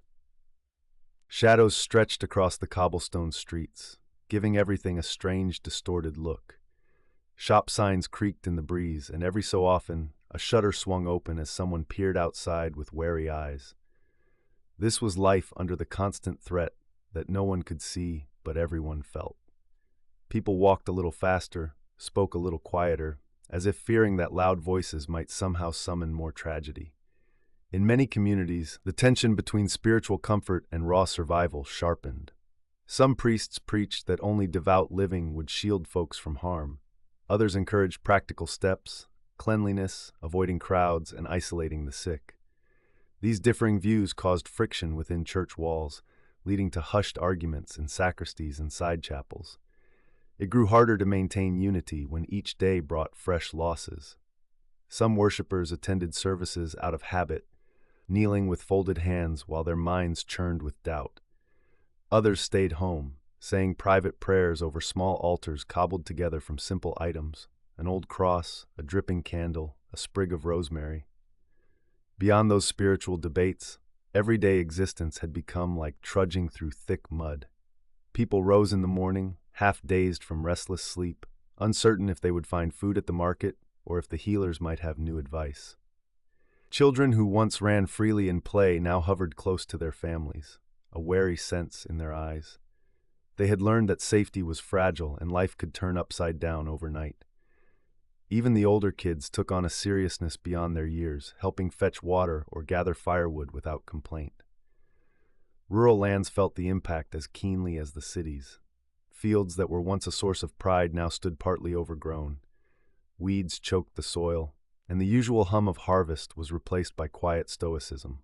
With fewer workers, tasks piled up, and farm animals roamed broader areas, sometimes slipping through broken fences. But farmers who survived pressed on. They woke before dawn, wiped sweat from their brow, and tried to salvage what they could. A good day's work might mean a slightly larger yield, enough to trade for medicine or to feed a starving neighbor. Each ear of corn, each handful of grain, carried a weight of hope. Conflicts simmered where gloom gave rise to anger. Workers demanded better pay from landowners who had always taken their labor for granted. Now that the workforce had shrunk, they held more bargaining power. In some places, landowners relented, offering higher wages to entice anyone fit enough to toil in the fields or workshops. Elsewhere, armed men were hired to force obedience, creating dangerous standoffs. Stories abounded of villagers refusing to plant or harvest until they were promised fair treatment. And behind these tensions lay the simple fact that fear overshadowed everything. Even victory in a wage dispute felt hollow if the plague lingered at the gates. Young novices at monasteries tried to keep up age-old routines of prayer and study, but their minds wandered. They heard faint coughs echoing through the corridors. They noticed fellow novices disappearing from morning prayers, replaced by pale news that he is ill, pray for him. Some older monks insisted on strict discipline to test their faith, but the novices felt a swelling sense of dread. Libraries that once provided a serene haven now seemed gloomy, filled with dusty tomes that offered no cure, no immediate salvation. Yet a few monks clung to the idea that knowledge could bring comfort, copying manuscripts by candlelight to preserve what they could in case the worst happened. Merchants who ventured onto the roads did so with trembling resolve. They packed wagons with supplies, grain, salted meats, bolts of rough cloth, hoping to sell them at markets, still open for trade. At each stop, they encountered weary faces. Buyers haggled, but there was a desperation in their voices, as if each coin parted with might be their last. Market squares, once lively centers of gossip and camaraderie, now felt haunted. Guards kept watch for signs of illness in the crowd. A single uncontrollable cough could send onlookers scattering, sometimes leaving goods trampled on the ground. In the gloom, surprising alliances formed. Nobles who once ignored commoners found themselves working with local healers and community leaders to distribute basic rations or set up emergency shelters. Walls that had separated classes for generations began to crumble under the weight of necessity. This uneasy cooperation sometimes brought small successes, a new set of sanitation rules that decreased infections or the swift isolation of a cluster of cases before they spread. But it was fragile. Long-standing prejudices lingered, surfacing whenever stress flared. One harsh word or perceived slight could break the truce. Art, which had always reflected the mood of the times, turned darker. Painters depicted grim landscapes and anguished faces, raw with grief. Sculptors crafted figures that looked as though they were crying out, their mouths open in silent wails. Minstrels roamed, singing ballads about loss or about fleeting joys that ended too soon. These performances struck deep chords in listeners, some of whom wept openly in public. Others found the songs too painful, choosing to walk away rather than be reminded of how vulnerable everyone had become. Even the wealthiest estates bore signs of decay. Gardens grew ragged along the edges, and servants no longer held lavish banquets. The grand tables stayed mostly bare, as many kitchens operated with skeletal staffs, too few hands for too many tasks. Gated courtyards kept out strangers, but not the creeping dread that seeped through rumor and whispered tales. Some owners locked themselves in private chambers, leaving the running of the household to senior servants who tiptoed around, flinching at the slightest sneeze. Rogue elements thrived in the chaos. Bands of thieves patrolled roads at night, preying on those desperate enough to travel. Townsfolk set up rudimentary barricades and watch rotations to combat this threat. At times, these defenses worked. Other times, entire wagons of goods were snatched before dawn. The thieves themselves faced the plague, sometimes falling ill in their hideouts, leaving stolen goods that no one dared touch. Such acts only added another layer of fear to an already trembling society. Cemeteries expanded at an alarming pace. Burial grounds that used to sit on the outskirts now spilled closer to living spaces. Rows of fresh graves, marked with simple wooden crosses, stretched across fields once used for grazing animals. The daily rattle of carts carrying the departed became a common sound, a grim background to normal routines. People tried to keep track of loved ones buried in these rows, but records were often lost or incomplete. In some places, large pits replaced orderly graves, a distressing sign of just how overwhelmed communities had become. And yet, life endured in small pockets of defiance. A father might surprise his children with a simple carved toy, fashioned from scrap wood during his few free minutes. A group of neighbors might gather under a twilight sky to share a song, spaced apart but united in spirit.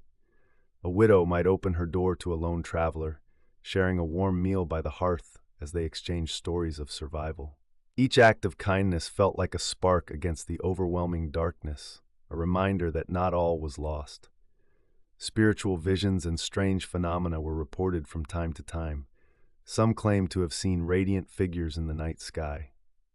Others insisted they witnessed water sources turning momentarily clear and pure, as if touched by a benevolent force.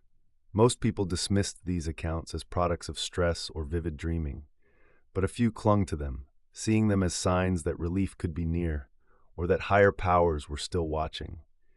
In a landscape so defined by uncertainty, even the most unlikely story could catch fire in people's imaginations. Large-scale gatherings were rare, but on certain feast days, small processions still took place.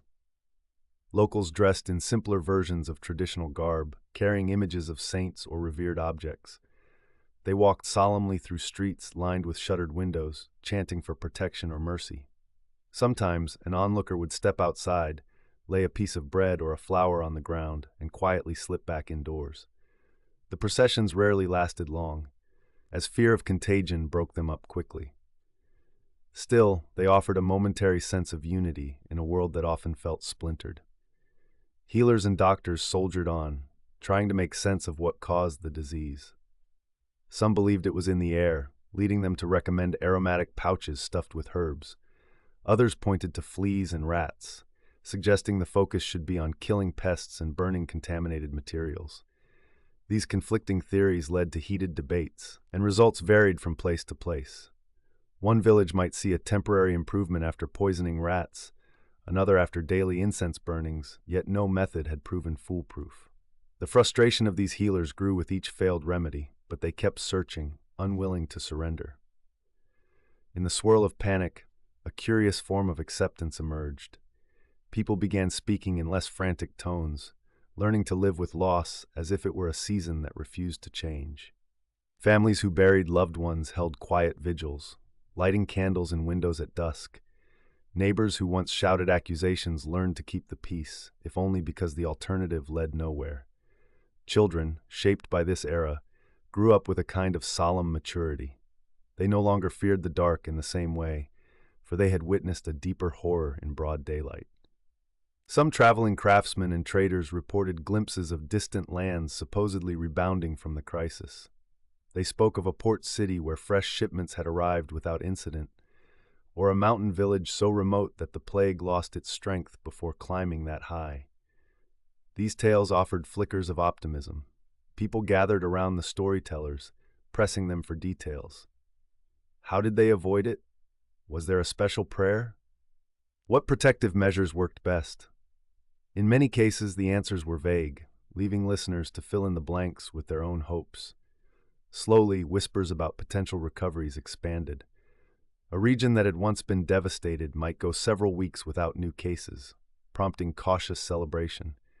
Fields were tilled again, shops tried to reopen, and families let their children step outside. Joy was tempered, though too many had experienced the plague's relentless resurgence. Still, these stirrings of life felt significant. If the disease could loosen its grip in one corner of the land, perhaps the same might happen elsewhere. Yet for each place on the mend, another region seemed to slide deeper into despair. Traveling minstrels kept track of the overall picture as best they could, piecing together information from every corner. One sang of a valley where entire hamlets had vanished.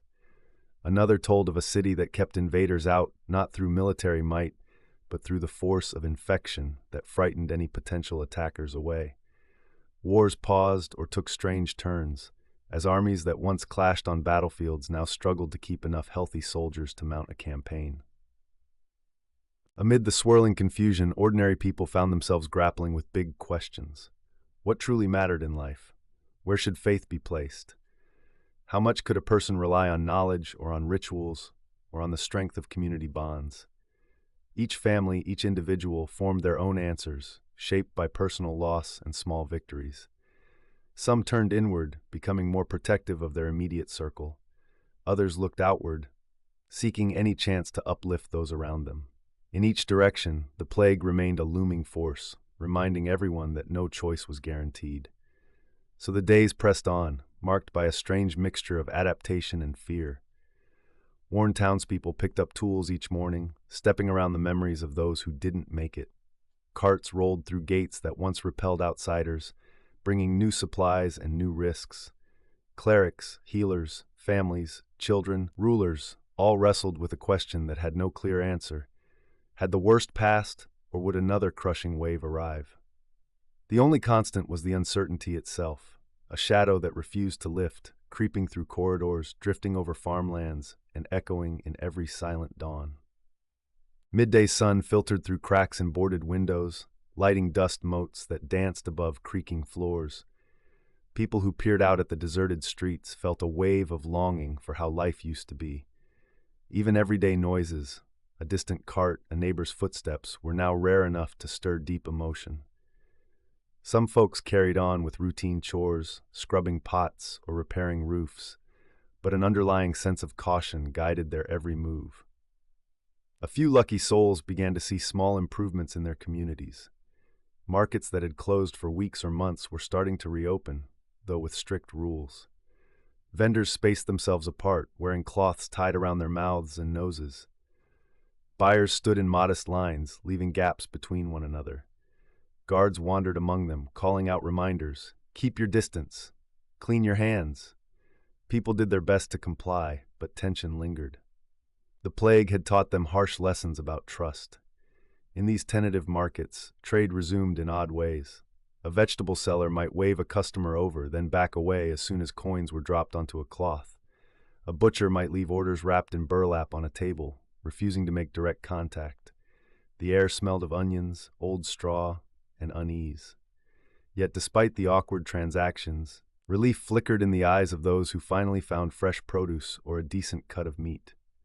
Food felt like a taste of hope after many dreary meals of stale bread and salted scraps. Among the stalls, traveling merchants sometimes shared news of other towns. A few reported fewer new cases, or even none at all, creating cautious optimism. Others claimed that certain areas had slid into chaos, where authority collapsed and roving bands fought for supplies. People listened with a kind of tired dread. They had no energy left for shock. Instead, they quietly took note and adjusted their plans, perhaps deciding to send a sibling to a safer-sounding village or to stockpile extra grain just in case. Religious services also tried to adapt. In some places, churches opened for worship but asked attendees to spread out. Priests wore protective coverings and sprinkled holy water from a distance. The sound of chanting sometimes filled these half-empty spaces, echoing off the walls as if searching for those who were missing. Where crowds were too risky, small gatherings formed in courtyards or gardens, with prayers said under the open sky. For many, these gatherings provided a rare reminder of normal life, shared singing, bowed heads, a moment of reflection. Still, great sorrow weighed on every setting. Black drapes hung on doors marking fresh losses. Families lit candles at dusk, placing them on windowsills as silent tributes. The candlelight flickered across empty streets, creating ghostly patterns on stone walls. Now and then, an exhausted messenger delivered letters from faraway relatives. Some letters brought joy, a brother recovered, or a cousin found safe in a distant region. Others carried grim news, confirming worst fears. Tears mixed with relief whenever a note arrived, because receiving word at all was better than endless uncertainty. In many rural areas, farm life struggled on, shaped by the reality that fewer workers were around to handle the load. Children bore new responsibilities, hauling buckets of water or guiding a horse through the fields. Women who once managed kitchens and livestock now tackled heavy labor, rolling up sleeves to plant seeds or harvest grain. Men who specialized in certain tasks had to learn new skills on the fly. Everybody adapted, out of necessity if nothing else. Farming cycles demanded it. Soil needed turning, seeds needed sowing, livestock needed care. Time moved forward regardless of human tragedy, and missing a planting season could mean famine. A noticeable shift took place in how people viewed authority figures. During the peak of crisis, it seemed no one could contain the terror. Laws and edicts felt powerless against an invisible threat. Now, as pockets of stability reappeared, local leaders tried to prove their worth. They repaired roads that had fallen into disuse, sent support to struggling hamlets, and offered incentives to lure back workers who had fled. Some succeeded, restoring a thread of order. Others failed miserably, losing control to those with bigger tempers or sharper blades. Quarantine zones continued in certain hotspots. Makeshift barricades of wood, broken carts, and piled stones blocked off entire streets. Signs painted in crude lettering warned, "Stay away, illness within." The unfortunate souls inside these barricades depended on scarce deliveries of food and water. A designated courier might leave supplies at a boundary, then knock sharply to signal arrival. People emerged from behind the barricades, grabbing what they could. Sometimes they left coins or goods in return, hoping to maintain goodwill. It was a fragile system, prone to lapses and desperate acts. But in the absence of a better plan, it was all they had. Meanwhile, healers refined their observations. They noticed that fresh air seemed to help some patients, while cramped, stuffy rooms worsened symptoms. They advised opening windows, letting sunlight flood in. They pressed for regular washing of hands, clothes, and bedding. Many had begun to suspect that rats and fleas played a big part, so they pushed for relentless pest control, setting traps, sealing cracks in walls, discarding piles of old debris. Over time, these measures showed modest success. Word spread slowly that cleanliness, spacing, and good ventilation might offer a real advantage. Medical knowledge, though still limited, edged forward. A few healers tried early forms of quarantine within households, separating the sick from the healthy. They instructed families on how to burn used cloth or boil it at high temperatures. They even experimented with rudimentary masks stuffed with pungent herbs to block foul odors. Not everything worked, and many cures remained guesswork. But within the chaos, a pattern of learning took root. People started doing more than just praying and hoping. They acted, even if their methods were rough.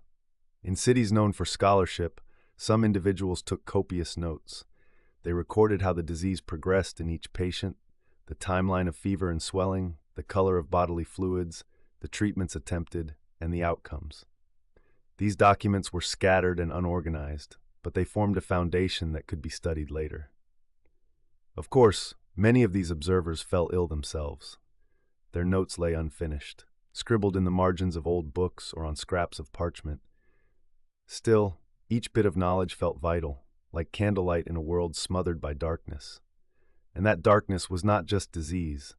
It was the despair that hollowed out entire families and communities. People who lost multiple relatives in a short span struggled to find a reason to get out of bed. Neighbors who once socialized now rarely spoke, each consumed by private grief. Even laughter took on a strange, brittle quality when it occurred, often cut short by the memory of loss. A father might see his child attempt a small joke and force a smile, only to feel guilty for smiling at all. Guilt became as much a companion as fear or sadness. Yet, in the midst of this heaviness, small acts of kindness acted like threads holding society together. A blacksmith forged extra nails for a neighbor repairing a roof, charging only what they could afford. A group of women baked bread for an elderly widow who had no one else. Children whispered words of encouragement to each other, sharing modest treats like half an apple or a piece of honeycomb. These moments of generosity rarely made headlines. What headlines existed anyway? But they shaped the communal heart, reminding people that even in tragedy, compassion mattered. Rumors claimed that in some far-off district, the plague had vanished completely. No one had died there for months, and life was supposedly returning to normal. Whether these stories were genuine or just tall tales, they spread like wildfire. They gave people an image to cling to, a peaceful village where children played freely, workers bustled about, and gatherings took place without masks or fear. Many wondered if such a haven existed, and if so, could they pack their belongings and go there? Travel was still fraught with risk. Roads were littered with makeshift graves, and bandits lurked in shadowy woods. Passing through multiple checkpoints exposed travelers to suspicion. Some carried forged papers declaring themselves healthy or cleared, hoping to slip through vigilant guards. Others tried bribing their way past, offering coins or precious items. But nobody could bribe the disease itself. The stories of entire caravans falling ill halfway to their destination served as grim reminders that a fresh start in a distant location wasn't guaranteed safety. Strangely enough, In certain places, the end of the worst part of the disease led to renewed conflict. As soon as the threat receded slightly, old feuds flared up again. Land disputes, arguments over trade rights, even personal grudges. People had less patience for compromise after so much suffering. Tensions that had been buried under the weight of the plague now erupted like festering wounds. Some local lords used the slight calm to reassert power or settle scores, sending armed men to seize property or punish rivals. Many officials tried to keep peace by focusing on rebuilding. They launched efforts to clear debris, restore damaged buildings, and encourage displaced families to return. Skilled labor was at a premium. So stonemasons and carpenters found themselves traveling from one region to another, repairing fortifications, patching bridges, and reconstructing market stalls. Each repaired building felt like a small victory against the wreckage left in the plague's wake, a sign that human resolve hadn't collapsed entirely. In the countryside, the rhythms of nature continued. Birds nested in hedgerows, foxes roamed at dawn, and the earth gave forth crops, though in smaller quantities due to the labor shortage. Shepherds carefully tended flocks, watching for signs of theft or disease among the animals. Some crops thrived in fields left fallow for too long, growing wild but abundant. For folks able to gather these resources, it felt like a gift from the land itself, even if the harvest was unplanned. Time seemed to slow. People measured life in quiet milestones. Another week without a family member falling ill, another successful morning at the market, another day of open skies without hearing fresh funeral bells. A father might glance at his child and realize they'd grown taller during this ordeal. A widow might reorganize her home, deciding to keep busy so the silence wouldn't crush her spirit. Each small achievement gave a sense that life marched forward, if only by tiny steps. Unanswered questions still haunted many minds. Why had the plague struck now, and with such brutal force? Could it return? Did the climate or the stars play a role? Was it divine judgment or just a random disaster? People put forth theories in cramped gatherings or in letters scrawled at candlelight. Sometimes these discussions led to bitter disagreements or blame-laying at perceived sinners or outsiders. But as time wore on, the blame lost intensity. Exhaustion set in, and survival became the core focus. In the midst of survival, certain individuals felt a surprising surge of creativity. They wrote poems about sorrow, carved memorials into tree trunks, or painted harrowing scenes on the walls of abandoned barns.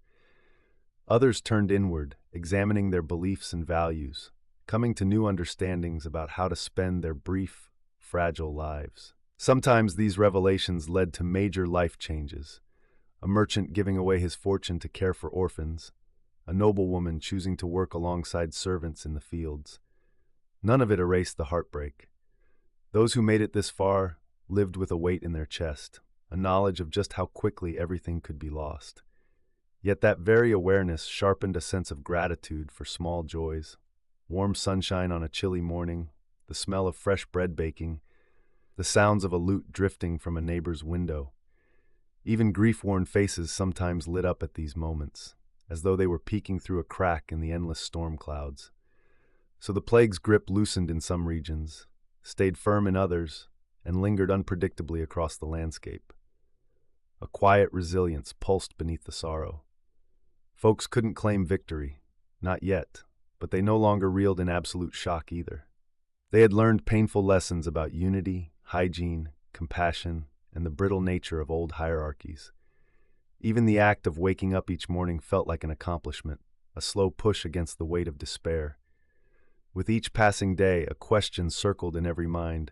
Would the changes born of this ordeal last, or would people slip back into the same divisions and complacencies once the threat finally eased? No one could say. But in the present moment, they focused on basic tasks, caring for the living, honoring the dead, and trying to mend the torn fabric of daily life. It was a slow process, sometimes heartbreaking, but it carried a spark of hope that maybe, if not now, then someday soon, the plague's shadow would recede enough for genuine rebuilding to begin. Stillness settled over a cramped alley where broken barrels and scattered straw bore silent witness to the times.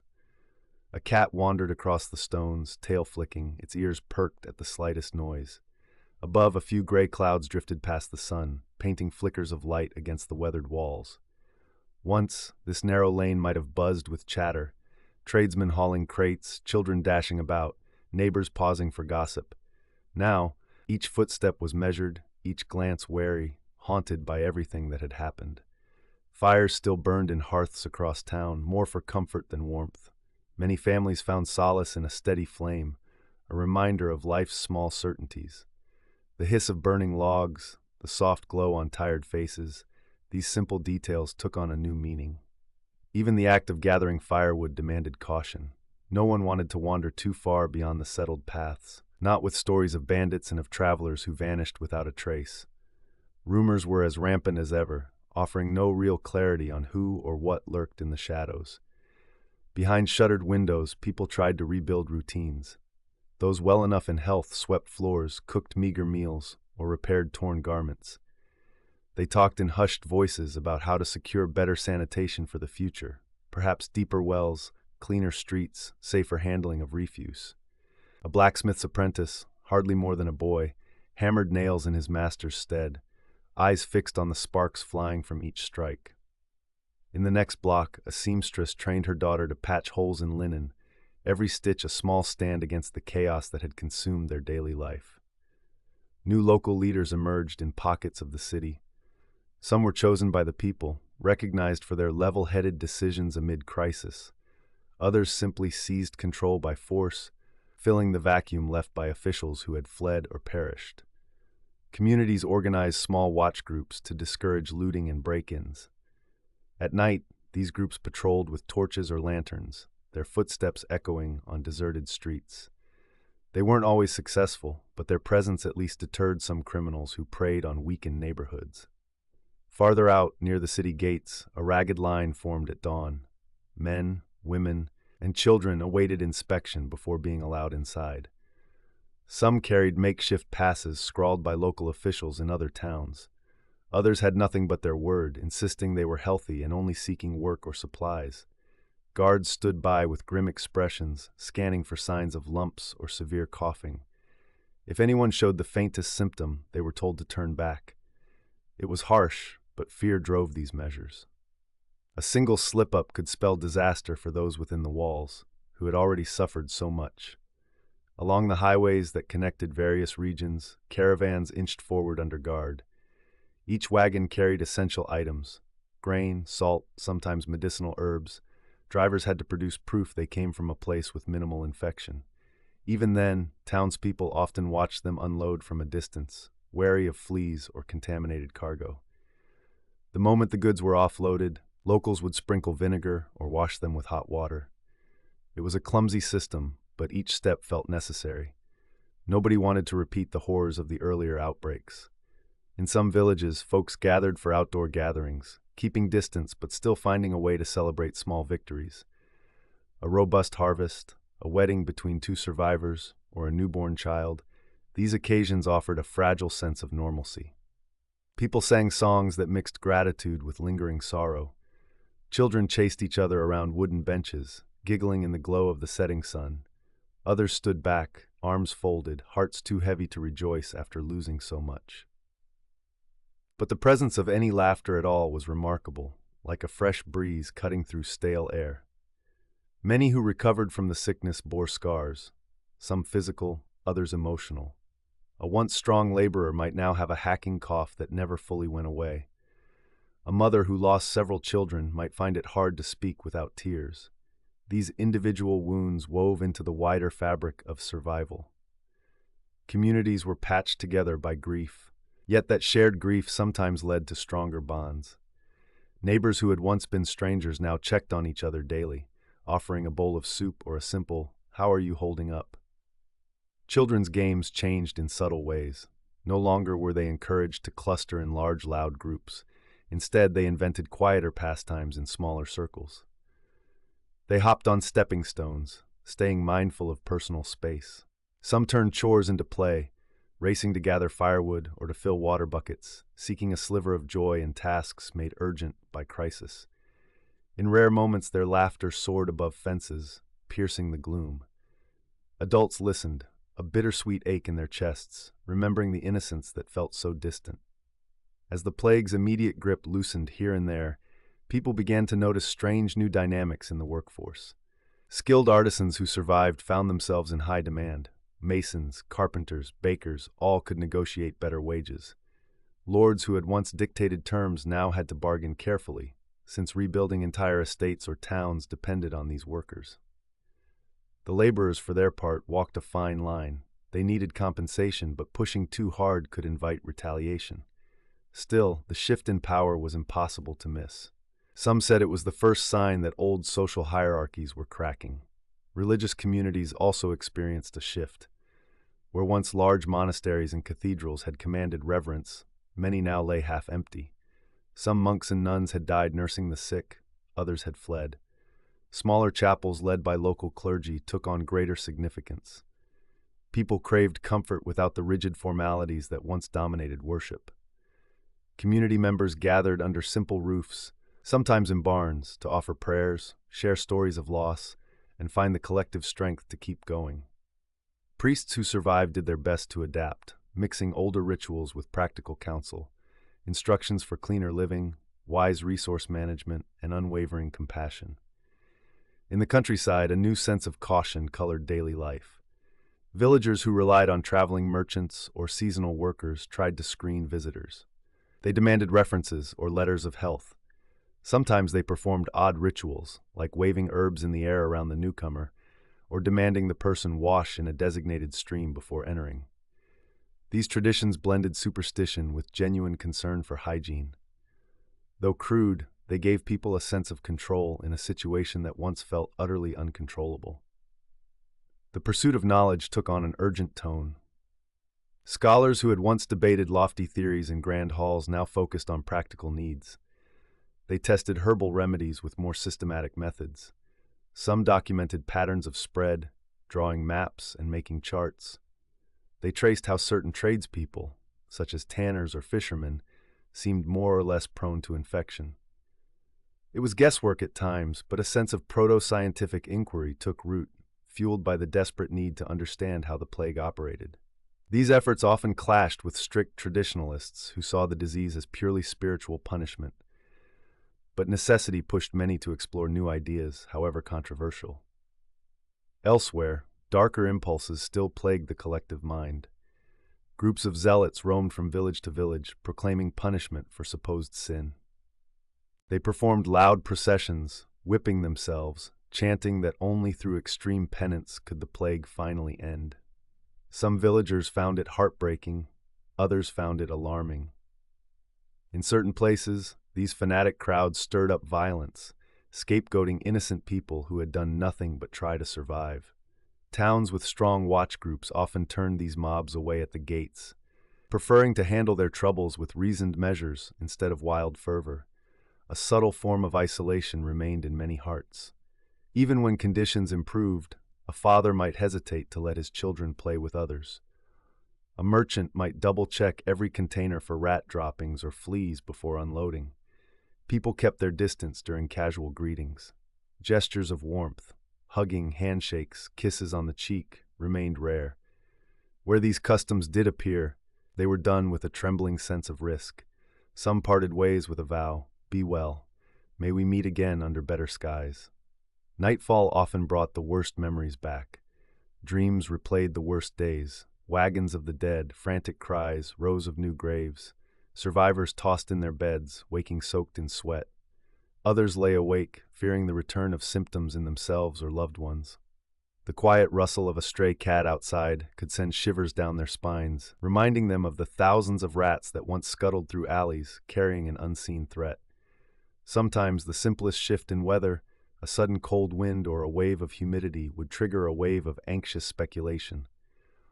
Could the plague surge again with this change? And yet trade routes did not vanish. A battered sense of commerce persisted, driven by the basic need to exchange goods for survival.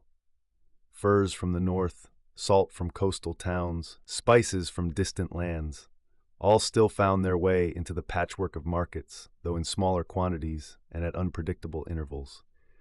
Whenever a fresh caravan arrived, people hurried to see what was on offer. braving their fears for the chance to obtain valuable supplies.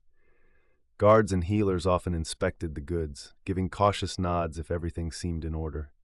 Suspicion lingered. Nobody forgot how quickly the world had collapsed before. Stories of far-off events intrigued those living in relative isolation. They heard whispers of political struggles, territorial disputes, or minor skirmishes reigniting after a lull forced by illness. Some rebel groups demanded reforms, arguing that the plague exposed corruption and waste in old power structures. Others rallied behind kings or nobles, hoping strong leadership might fend off another crisis. The plague had reshaped ambitions as well as fears, casting light on the fragile nature of control. In some cases, armies marched with fewer soldiers, ravaged by death or desertion. Wars took on a grim face, marked by desperation rather than grand strategy. Amid the turmoil, modest attempts at education resumed in small circles. A few traveling scholars or local tutors gathered children under old oak trees or in half-empty halls. They taught basic reading, writing, and numbers, weaving in lessons about practical health habits. The children, used to gloom and uncertainty, soaked up any knowledge that hinted at a safer tomorrow. Their parents watched from a distance, torn between wanting them to learn and fearing large gatherings. Yet the thirst for knowledge persisted, bridging the gap between fear and the hope that learning might guard against future disasters. In cramped corners of each community, fresh wounds remained raw. A younger sibling might gaze at an empty cot, recalling the brother or sister who slept there not long ago. An elderly woman might speak softly to a vacant chair where her companion once sipped tea. Even the animals seemed to sense the change. Dogs wandered without owners, horses stood idle in stables that were no longer busy. Grief had settled into the bones of everyday life, shaping how people spoke, prayed, and planned. Still, fields needed planting, roofs needed patching, and bread had to be baked. The cycle of daily chores never stopped. Folks who survived found a grim but steady rhythm, tackling each day's tasks as best they could. Some discovered odd sources of renewal, like the first green shoots in a neglected garden or a sunrise that spilled golden light across rooftops. Nature had not surrendered, and that simple truth sometimes eased the heaviness that weighed on everyone's hearts. Even with fear in the background, tiny celebrations emerged. A father found his lost daughter had come through an ordeal, returning home after months of separation. A traveling minstrel appeared, singing a gentle lullaby on a street corner, collecting a few copper coins from those passing by. A local midwife helped deliver healthy twins, a rare double blessing in a time marked by so much sorrow. Each good turn stood out sharply, like a bright color painted against a gray wall. Conversations about the future grew more frequent. People questioned whether the changes in wages, social status, and living conditions would remain permanent. Could the laboring class maintain the improved standing they had seized during the shortage of workers? Would the bond between neighbors outlast the plague? Or would everything slip back into old patterns once memories of loss began to fade? Uncertainty hung in the air, a reminder that the crisis wasn't purely medical. It was also social, spiritual, and deeply personal. For now, though, survival took priority. Every day that passed without a new outbreak felt like a gift.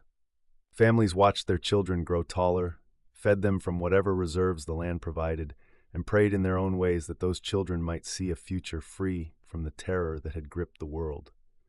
The roads, though not bustling, saw more foot traffic than before. Scarred survivors carried baskets of wares, exchanging them in modest trade, forging connections again after long months of isolation. And so, in these patches of halting progress, communities attempted to move forward. They carried a collective scar that would never fully fade, but they also carried lessons learned through unimaginable trial. There were more questions than answers, more doubts than certainties, but a faint sense of possibility flickered in corners of each settlement. Maybe the worst had passed, if not everywhere, then at least in some hearts. Maybe a safer dawn could still break, inch by inch, across a land tested by relentless tragedy.